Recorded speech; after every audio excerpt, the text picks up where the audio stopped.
All right, let's just get right into it. Today, we're diving into this completely mind-bending explainer based on a diagnostic report from BBBBB magazine. It's called The Algorithmic Snare by Dr. Melvin Sewell. And let me tell you, it completely rips the lid off the hidden mechanics of your digital stream.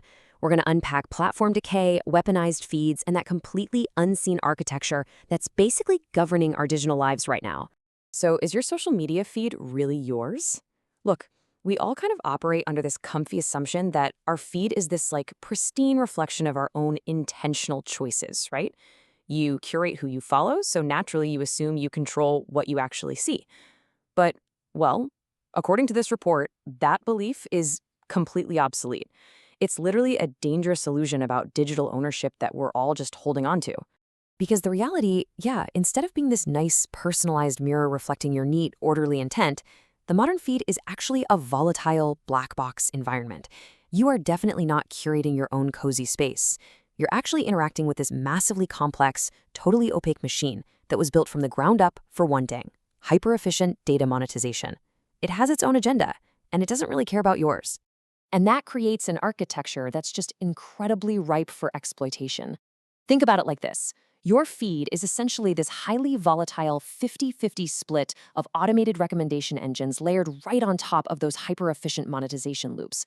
And it's exactly that specific, potent mix that pulls us away from, harmless, mindless scrolling right into some seriously dangerous territory. Why?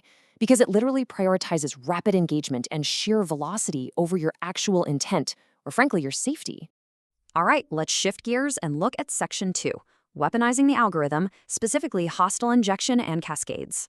So, when targeted, graphic, or sometimes even outright criminal material just suddenly pops up on your supposedly pristine feed, it feels exactly like a predatory trap. And from an architectural standpoint, the author points out this is not just some random, weird glitch. Absolutely not. It is a catastrophic moderation failure that hostile actors are actively out there exploiting. Basically, the automated systems that are supposed to keep you safe, they just totally collapse under the sheer weight of the platform's own mechanics. So how exactly does a clean feed get hijacked like this? Well, illicit networks execute it through this incredibly precise three-step architecture.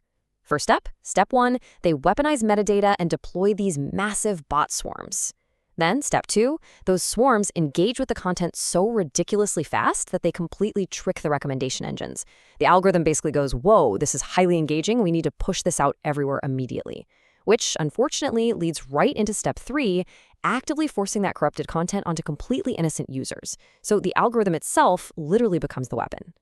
Moving on to the next part of the report, state capitalization loops and the surveillance consequence. Okay, this is where this explainer escalates dramatically into the realm of geopolitics, because obviously these data pipelines do not exist in a vacuum.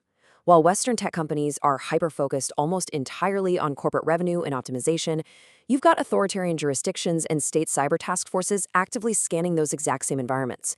They're using network tracking and public scraping tools to constantly monitor the digital landscape for point of engagement metrics.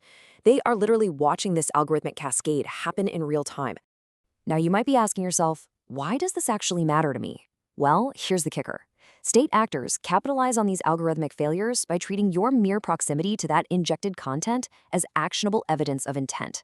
Let that sink in. Even if that corrupted content was completely forced onto your feed against your will, your digital footprint now places you right next to it. For a surveillance entity, simply having it pop up on your screen is logged as an engagement. And that brings us to a truly, truly chilling conclusion from the report. Quote, the failure of corporate content moderation becomes the primary tool for state-sponsored intimidation, end quote. The absolute inability of a platform to keep illicit content off your screen transforms from, just a frustrating tech issue into a literal weapon of state surveillance. The tech firm's blind spot suddenly becomes the authoritarian's magnifying glass. Which brings us to the corrupted node vector and SMI lore translation. To really make sense of all this, Dr. Melvin Sewell does something really interesting. He maps these super heavy tech concepts into this unique, almost mythic framework. He defines this specific exploit as a corrupted node vector. So instead of just looking at you as a user casually scrolling a feed, you're framed as a player within a system, and the governing matrix is actively forcing highly toxic reality packets straight into your experiential field. It's just a super striking, vivid way to visualize having your personal digital space suddenly invaded like that. And building right on top of that sci-fi metaphor, the system then uses your mandatory cognitive processing of that forced data as the justification to penalize you. Putting that in real-world terms, you literally can't unsee an image once it flashes on your screen, right? Your brain has no choice but to process it, and then the surveillance state essentially uses that completely unavoidable biological reaction against you. It really just terrifyingly encapsulates the utter helplessness of being caught in that algorithmic snare. All right, finally, let's look at the diagnostics, the mythic infrastructure, and the sovereign disclaimer. Before we wrap this up, we definitely need to ground this explainer in its proper context. The source material explicitly states that none of this is meant to be a political endorsement or an institutional critique. Not at all. Terms like mythic infrastructure or cinematic indictment are being used purely as neutral, sovereign diagnostic tools. They're just giving us the precise vocabulary we need to expose the systemic erosion so we can actually understand these opaque block box systems without having to take any sort of partisan side. So, we've covered a lot of ground. We've seen how the whole illusion of a neutral feed is completely shattered by hyper-efficient monetization loops. We've looked at how hostile networks actively exploit velocity to inject corrupted content, and how that exact corporate failure is then weaponized by surveillance entities. So, as you go about your day and you're scrolling through your digital stream, I really want you to ask yourself, if your feed is indeed a trap, who is really pulling the snare?